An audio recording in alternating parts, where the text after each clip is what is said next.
दोस्तों आज हम एक्सप्लेन करने वाले हैं हाल ही में आई मूवी मार्गन को, जो कि एक कमाल की मर्डर मिस्ट्री है और ये आपका दिमाग जरूर घुमा देगी। इसलिए वीडियो को भी लाइक कर दीजिए। हम चलिए कहानी शुरू करते हैं। तो मूवी की शुरुआत में हम कार्तिक नाम के लड़के को देखते हैं जो अपनी गर्लफ्रेंड रम्या को उसके मोहल्ले में छोड़कर वहां से चला जाता है। फिर कार्तिक के जाने के बाद रम्या पर कोई अटैक करके उसे एक इंजेक्शन लगा देता है। तब इंजेक्शन लगते ही रम्या का पूरा शरीर काला पड़ जाता है और वो यहीं मर जाती है। अब अगले दिन सफाई कर्मचारियों को रम्या की लाश डस्टबिन में दिखती है, जिसे देखकर वो डर जाते हैं और पुलिस को इन्फॉर्म करते हैं। तब पुलिस और फोरेंसिक वाले वहां पहुंचते हैं और लाश की जांच शुरू कर देते हैं, जिसके बाद एक लेडी ऑफिसर सारे लोगों से पूछताछ करती है और वो कार्तिक को भी बुलाकर उससे पूछताछ करने लगती है। फिर हम मुंबई का सीन देखते हैं जहाँ ध्रुव नाम का एक ऑफिसर होता है। उसका भी आधा शरीर काला हो रखा था। ऐसा उसके साथ क्या हुआ था वो हमें आगे पता चलेगा। हालांकि यहाँ ध्रुव की जान बच गई थी। खैर तभी ध्रुव के पास एक ऑफिसर का मैसेज आता है जिसमें उसने रम्या की फोटो भेजी थी। ये देखकर ध्रुव हैरान हो जाता है और उसे कुछ फ्लैशबैक याद आने लगते हैं, जिसे देखकर उसका गुस्सा और बढ़ जाता है। फिर वो अपना सामान पैक करके सीधा चेन्नई पहुँचता है और वो कमिश्नर से मिलता है। यहाँ कमिश्नर उसे इस केस को सॉल्व करने के लिए कहते हैं, क्योंकि ध्रुव बहुत ही ब्रिलियंट ऑफिसर था। जिसके बाद ध्रुव अपने रूम पर आकर इस केस की सभी फाइल्स को बड़े ध्यान से पढ़ रहा होता है। फिर अगले दिन ध्रुव और उसके साथ एक लेडी ऑफिसर श्रुति, जो कि उस केस को सॉल्व करने में ध्रुव की मदद कर रही थी, और एक कांस्टेबल, ये तीनों जने उसी डस्टबिन के पास जाते हैं जहां रम्या की लाश मिली थी। तब ध्रुव वहां लगे सीसीटीवी कैमरे को नोटिस करता है। फिर ऑफिस पहुंचने पर ये रम्या का फेसबुक अकाउंट देखते हैं, जिसमें रम्या की लाश की फोटो डली होती है और उसके नीचे लिखा हुआ था माई वर्स्ट बर्थडे एवर। जिसके बाद ध्रुव और श्रुति रम्या के बॉयफ्रेंड कार्तिक से मिलने जाते हैं, जो कि एक फोटोग्राफर होता है, और वो उससे रम्या के बर्थडे वाले दिन की फोटोज दिखाने के लिए कहते हैं। तब कार्तिक उन्हें फोटोज दिखाने लगता है और ये भी बताता है कि मैंने उस दिन रम्या को एक लॉकेट भी गिफ्ट करा था। श्रुति रम्या के गले पर उस लॉकेट को देखकर कहती है कि जब हमें रम्या की लाश मिली तो हमें उसके गले पर कोई लॉकेट नहीं मिला। फिर ध्रुव रम्या के मोहल्ले के सारे कैमरे चेक करने लगता है, जिसमें उन्हें कुछ भी नहीं मिलता। यानी इसका मतलब साफ था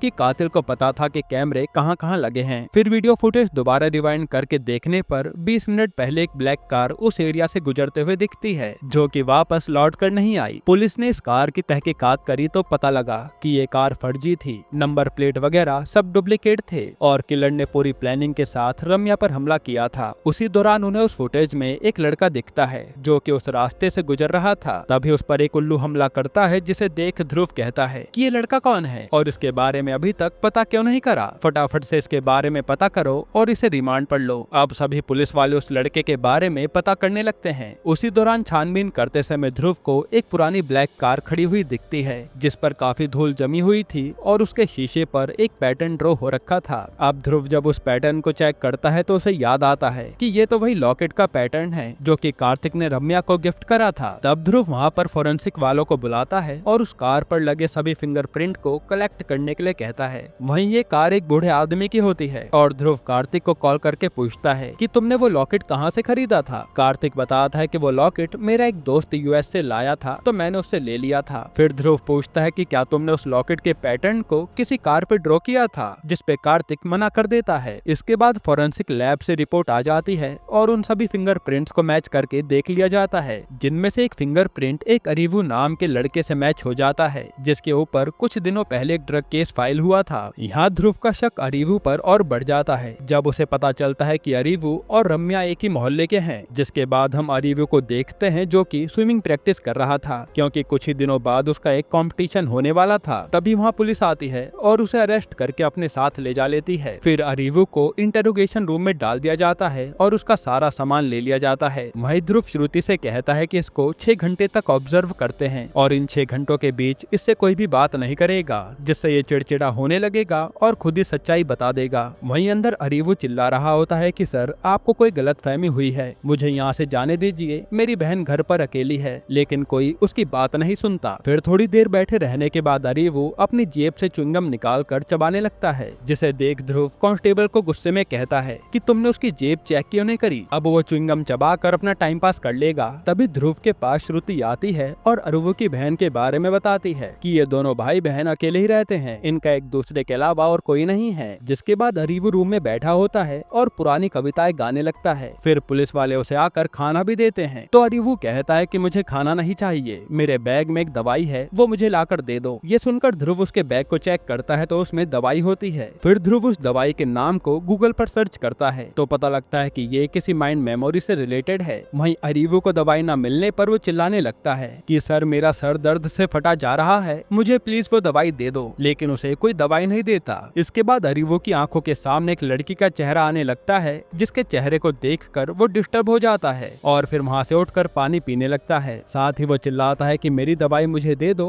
जिसके बाद वो उस लड़की का चेहरा दीवार पर ड्रॉ करता है। हालांकि फिर वो कुछ सोचकर उसे मिटा भी देता है। इसी के बाद अरीवू की हालत और खराब होने लगती है। तब वो अपने सर के दर्द को कम करने के लिए बाथरूम की बाल्टी में पानी भरकर अपना सर डुबा लेता है। जिसके बाद वो टेबल पर सर रख कर बैठा होता है। तब कांस्टेबल उसे उसकी दवाई देकर चला जाता है। फिर 6 घंटे बाद ध्रुव अरीवू के सामने आकर बैठता है और उससे सवाल जवाब पूछने लगता है कि तुमने रम्या को क्यों मारा। अरीवू कहता है कि सर आपको कोई गलतफहमी हुई है, आपने गलत आदमी को पकड़ लिया है। तब श्रुति उसे कैमरा फुटेज दिखाती है जिसमें एक लड़का उस रास्ते से गुजर रहा होता है और वो कोई और नहीं बल्कि अरीवू ही था। जिसके जवाब में अरीवू कहता है कि मैं तो रोज इसी रास्ते पर जॉगिंग करता हूँ और मैं उस दिन भी यहीं से जॉगिंग कर रहा था। तब श्रुति कहते कि तुमने रम्या के अलावा और कितनों को मारा है। ये सुनकर अरीवू कहता है कि मेरे सामने बार बार उस लड़की का नाम मत लीजिए, इसका नाम सुनकर मेरा सर दर्द से फटने लगता है और जिस लड़की की बात आप कर रहे हैं मैं तो उसे जानता भी नहीं हूँ। फिर ध्रुव अरीवू को उस लॉकेट के पैटर्न को दिखाता है और कहता है कि तुमने ही लॉकेट के पैटर्न को कार पे ड्रॉ किया था ना।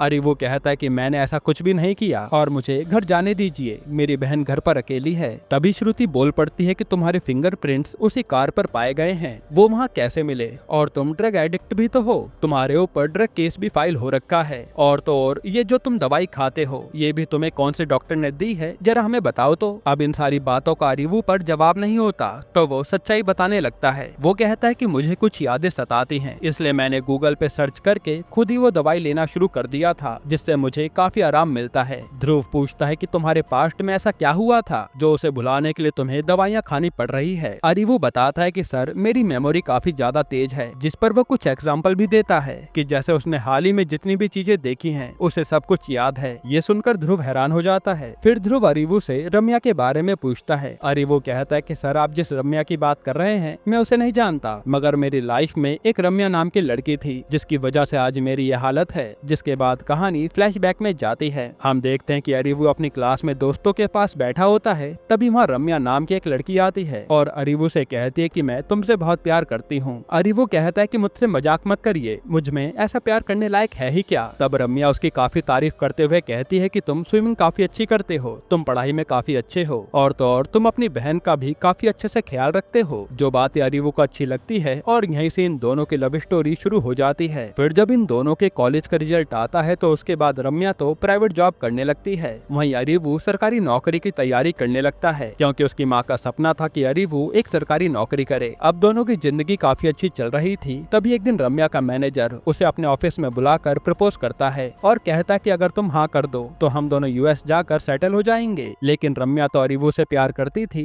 तो वो मैनेजर को मना कर देती है। फिर वो अरीवू के पास आकर उसे सारी बातें बताती है। अरीवू कहता है कि तुम तुरंत इस नौकरी को छोड़ दो और कहीं दूसरी जगह पर ज्वाइन करो। रम्या कहते कि तुम ज्यादा सोचो मत, मैं नौकरी नहीं छोड़ूंगी, एक काम करते हैं कि तुम अपना यूएस वीजा अप्लाई कर लो, जिसके बाद हम दोनों यूएस जाकर सेटल हो जाएंगे और तुम मेरी ही कंपनी में नौकरी करना शुरू कर देना। अरीवू कहता है कि नहीं, ऐसा नहीं हो सकता, मैं अपनी बहन को छोड़कर नहीं जा सकता और मेरा सपना है कि मैं एक सरकारी नौकरी करूं। इसी बात को लेकर इन दोनों के बीच में बहस होने लगती है और रम्या अरीवू की बहन को उटपटांग कह देती है। तब अरीवू गुस्से में उसे चाटा मार देता है तो रम्या भी गुस्से में चली जाती है, जिसके कुछ दिनों तक अरीवू रम्या से बात नहीं करता। फिर जब वो रम्या से बात करने की कोशिश करता है तो उसका फोन नंबर नहीं लगता। वहीं जब वो ऑफिस जाकर पता करता है तो मालूम पड़ता है कि रम्या ने नौकरी छोड़ दी थी और उसने अपना फ्लैट भी खाली कर दिया था। तब अरीवू उदास होकर घर में अकेला बैठा होता है। तभी उसे फेसबुक पर एक स्टोरी दिखती है जिसमें रम्या क्लब में एंजॉय कर रही थी। तब वो तुरंत उस क्लब में पहुंचता है जहां रम्या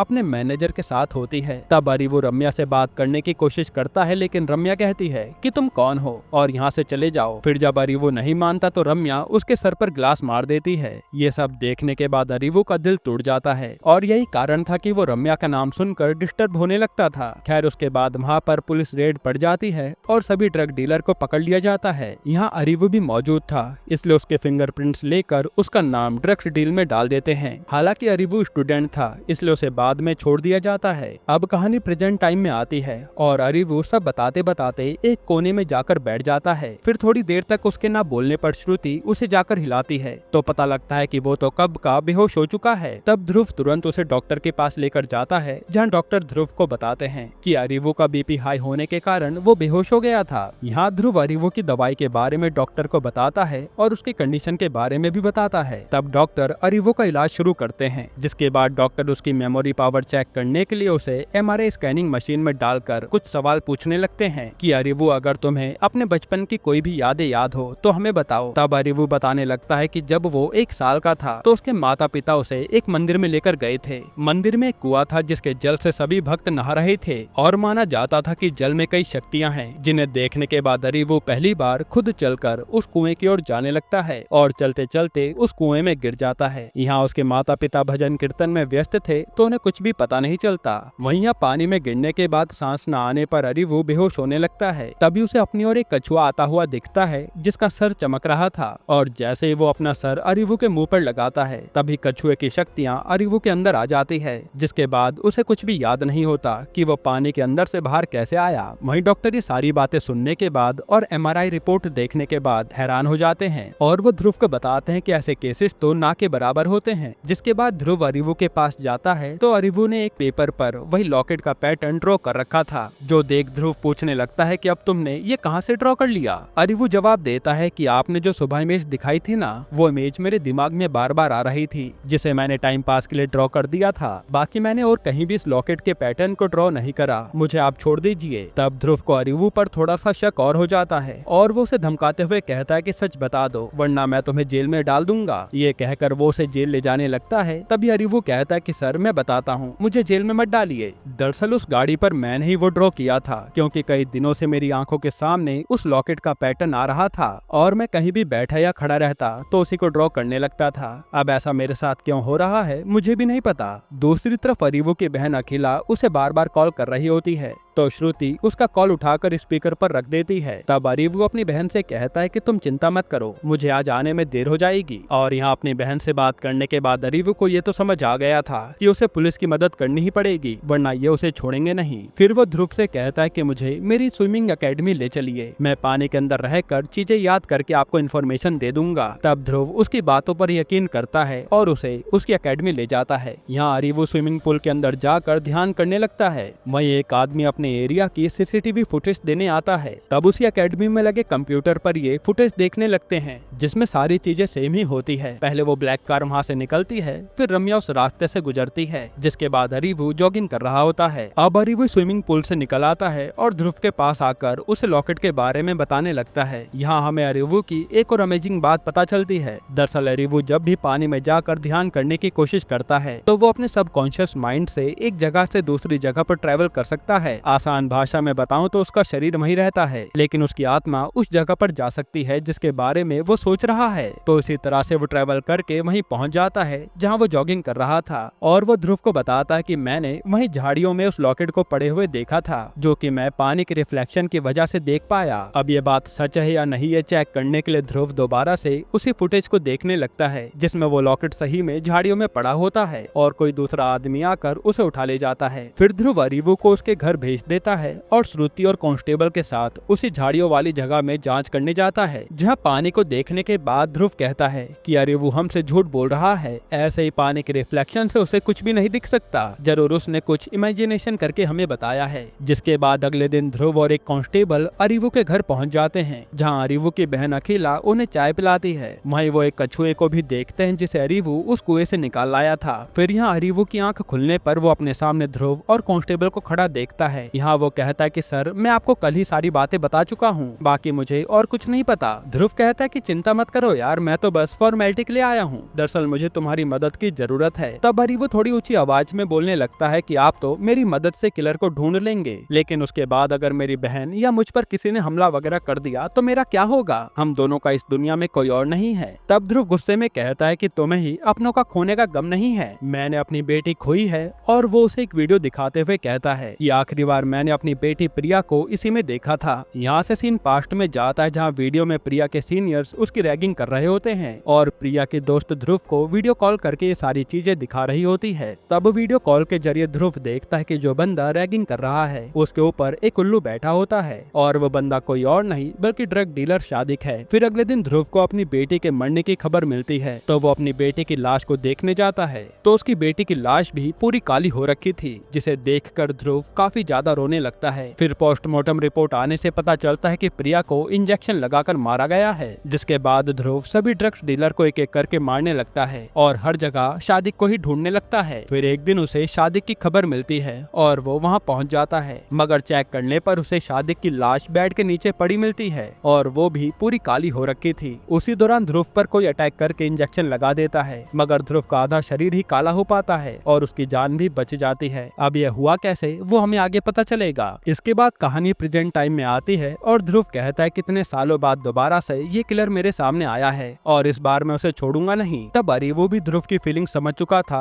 और वो पूछता है कि मैं आपकी क्या मदद कर सकता हूँ। ध्रुव कहता है कि जैसे तुमने मुझे लॉकेट के बारे में बताया था वैसी और भी बातें याद करके मुझे बताओ, जिससे मुझे काफी मदद मिलेगी, इसलिए मैं तुम्हें कल एक जगह पर बुलाऊंगा। अब अगले दिन ध्रुव अरीवो को लेकर मरीन वालों के पास जाता है और वहाँ रेडी होने के बाद अरीवो पानी में चला जाता है और ध्यान लगाने लगता है। फिर यहाँ से वो उसी जगह पहुँच जाता है जहाँ वो किलर रम्या को मारकर उसकी लाश कार में रख रहा होता है और वह इंजेक्शन लगाते समय रम्या का लॉकेट झाड़ियों में गिर गया था। फिर जब ये बात किलर को याद आती है तो वो वापस जाकर उस लॉकेट को उठाकर वहाँ से चले जाता है, जिसके बाद वो किसी डस्टबिन में जाकर रम्या की लाश को ठिकाने लगा देता है, साथ ही उसकी फोटो खींचकर फेसबुक पर डाल देता है। जिसके बाद वो किलर अपने घर की ओर जाने लगता है और अरीवो भी अपनी पावर की मदद से उसका पीछा कर रहा था। यहाँ वो उन सारी जगहों को देख रहा होता है जिस जगह से वो होता हुआ जा रहा था। फिर जैसे वो किलर अपने घर की ओर जाने लगता है तो अरीवो भी उसके पीछे जाता है, मगर वहीं पर एक उल्लू बैठा होता है जो कि शायद उसी किलर का होगा, जिसे देखकर अरीवो डर जाता है क्योंकि उसे उल्लू से काफी डर लगता था और उसका ध्यान यहीं खो जाता है। तब मरीन का एक आदमी अरीवो को पानी से बाहर निकालता है। बाहर आकर अरीवो ध्रुव को सारी बातें डिटेल में बता देता है, जिसके बाद ध्रुव उन जगहों के सीसीटीवी फुटेज चेक करता है तो सच में वो ब्लैक कार उन रास्तों से ही निकली होती है, यानी सच में अरीवो के पास स्पेशल पावर है। जिसके बाद ध्रुव कांस्टेबल के साथ मिलकर अरीवो की बताई लोकेशन पर जाता है और वहाँ किलर का घर ढूंढने की कोशिश करने लगता है। साथ ही वो कुछ लोगों से ये भी पूछता हुआ चलता है कि आपने यहाँ किसी के घर में उल्लू देखा है क्या। तब ज्यादातर लोग मना ही कर रहे होते हैं, लेकिन एक बच्ची आती है जो कहती है कि मैंने एक घर पर उल्लू देखा है, चलिए मैं आपको वो घर दिखा देती हूँ। फिर वो बच्ची ध्रुव को घर दिखाकर वहाँ से चली जाती है और यहाँ ध्रुव पहचान लेता है कि ये तो वही घर है जो कि अरीवो ने बताया था कि उस घर के दरवाजे के बगल में एक क्रॉस का निशान बना हुआ है। अब घर के अंदर जाने पर पता चलता है कि घर में तो कोई नहीं है। तब ध्रुव उस घर के मालिक को कॉल करके बुलाता है। यहाँ मालिक ध्रुव को बताता है कि इस घर में 3 लोग किराए पर रहा करते थे और वो मुझे हर महीने किराया टाइम पर दे देते थे, इसलिए मैंने उनसे कभी ज्यादा पूछताछ नहीं की। साथ ही वो हमेशा मास्क लगा के रखते थे, इसलिए मैं उनकी शक्ल भी नहीं देख पाया। खैर उसके बाद ध्रुव और कांस्टेबल कमरे की तलाशी करते हैं जहाँ उन्हें एक दवाई की शीशी मिलती है। जिसके बाद हम अरीवो को देखते हैं जो कि स्विमिंग प्रैक्टिस करके कपड़े पहन रहा होता है और बैग चेक करने पर उसे अपना फोन कहीं नहीं मिलता, यानी उसका फोन चोरी हो चुका है। फिर वो लैंडलाइन नंबर से अपनी बहन को कॉल करता है, लेकिन उसकी बहन कॉल नहीं उठाती। घर पहुंचने पर वो देखता है कि उसकी बहन अभी तक घर नहीं लौटी है। तब वो अपने पड़ोसी के बच्चे से पूछता है तो वो लड़का बताता है कि दीदी तो एक ब्लैक कार में बैठकर कहीं चली गई। ये सुनकर अरीवो का दिमाग खराब हो जाता है। फिर वो अपने पड़ोसी से फोन लेकर श्रुति को कॉल करके बताता है कि उसकी बहन गायब है, जिस पर श्रुति कहती है कि तुम चिंता मत करो, वो शायद अपने दोस्तों के साथ कहीं चली गई होगी। उधर हम अखिला को देखते हैं जो अपने भाई को कॉल कर रही होती है, लेकिन उसका फोन स्विच ऑफ आ रहा था। दरअसल अखिला अपने दोस्तों के साथ डांस प्रैक्टिस करने के लिए उनके हॉस्टल आई थी। इधर अरीवो अपनी बहन को कॉल करने में लगा हुआ था, लेकिन शायद नेटवर्क न होने के कारण उसका फोन नहीं लगता। उधर अखिला भी नेटवर्क ढूंढते हुए हॉस्टल से बाहर आ जाती है। तभी किलर उस पर अटैक करके इंजेक्शन लगा देता है, जिससे उसका शरीर भी काला पड़ जाता है। अब अगले दिन एक लाश की खबर पर ध्रुव वहाँ पहुँचता है और श्रुति अरीवो को लेकर आती है क्योंकि उसकी बहन रात से गायब है। तब लाश देखने के बाद अरीवो काफी रोने लगता है कि इन्होंने मेरी बहन का क्या हाल कर दिया, मगर थोड़ी देर बाद वो ढंग से देखता है तो कहता है कि ये मेरी बहन नहीं है। जिसके बाद फेसबुक पर एक पोस्ट डलती है जिसे देखकर पता लगता है कि ये लाश तो एक डॉक्टर की है। उसी टाइम अरीवो के पास अखिला का कॉल आता है और वो तुरंत घर जाकर अपनी बहन के गले लगकर खूब रोता है। तब अखिला बताती है कि कल रात तो मैं अपने दोस्तों के साथ डांस प्रैक्टिस करने गई थी, वही जो रात को हमने ने देखा था कि किलर ने अखिला पर अटैक किया है, वैसा कुछ भी नहीं हुआ था, वो सब अरीवू की इमेजिनेशन थी। उसकी जगह किलर ने तो डॉक्टर शालिनी को मार दिया था। उधर ध्रुव शालिनी के क्लिनिक जाकर लोगों से पूछताछ करने लगता है। वहीं यहाँ अरीवू स्विमिंग पूल में जाकर ध्यान लगाकर बैठ जाता है और दोबारा से ट्रेवल करके उसी जगह पहुंच जाता है। इस बारी वो उल्लू से नहीं डरता और घर के अंदर घुस जाता है, जहाँ 3 लोग होते हैं। तीनों ने अपने मुंह पर मास्क लगाया होता है और 3 में से एक के हाथ में एक किताब होती है जिसमें जिन जिन लोगों को उन्होंने मारा उसकी फोटो और नाम लिखे हुए थे, जैसे प्रिया, रम्या और डॉक्टर शालिनी। इसके बाद वो किलर वेलेना नाम की एक लड़की की इमेज पास में पड़ी मैगजीन पर देखता है और गुस्सा करने लगता है। अब जैसे ही उनमें से एक किलर अपने मुंह से मास्क निकाल रहा होता है, तभी अरीवू बेहोश हो जाता है। ये देखकर पास में खड़े लोग उसे पानी से तुरंत निकालते हैं और हॉस्पिटल पहुँचाते हैं, जहाँ अखिला, ध्रुव और श्रुति भी आते हैं। तब डॉक्टर ध्रुव को बताता है कि पेशेंट अनकॉन्शियस हो गया है, अगर उसे 48 घंटों में होश नहीं आया तो वो कोमा में चला जाएगा। मगर अगले दिन अरीवू का स्विमिंग कंपटीशन होता है और सुबह सुबह अरीवू को होश भी आ जाता है, इसलिए वो तुरंत स्विमिंग कंपटीशन में जाकर पार्टिसिपेट करता है और वहाँ जीत जाता है। जिसके बाद वो ध्रुव को वेलिना की इमेज ड्रॉ करके दिखाता है कि इसकी जान खतरे में है। तभी ध्रुव को याद आता है कि जब वो कार्तिक से पूछताछ करने गया था तो उसने एक मैगजीन पर वही फोटो देखी थी जो कि कार्तिक के ऑफिस में पड़ी थी। जिसके बाद हम वेलिना को देखते हैं, जिसके बारे में पुलिस वालों ने पता लगा लिया था और अब वो उसका पीछा करके किलर तक पहुंचने की कोशिश कर रहे थे। वहीं श्रुति वेलिना का पीछा करते हुए उसके ड्रेस पर एक छोटा सा ट्रैकर लगा देती है, जिससे वो उसकी ऑडियो भी सुन सकते थे। इसके बाद वेलिना एक प्रोडक्शन हाउस में पहुंचती है। दरअसल एक डायरेक्टर ने उसे अपनी मूवी में कास्ट करने का डिसाइड किया था, लेकिन अब वो डायरेक्टर अपने प्रोड्यूसर की बेटी को इस मूवी में कास्ट कर रहा है और वेलिना को इस मूवी से निकाल दिया गया। ये सुनकर वेलिना को काफी गुस्सा आता है, क्योंकि उस मूवी में उसे थोड़ा डार्क टोन में दिखना था, इसलिए उसने अपने शरीर पर काफी ज्यादा बदलाव कर लिए थे।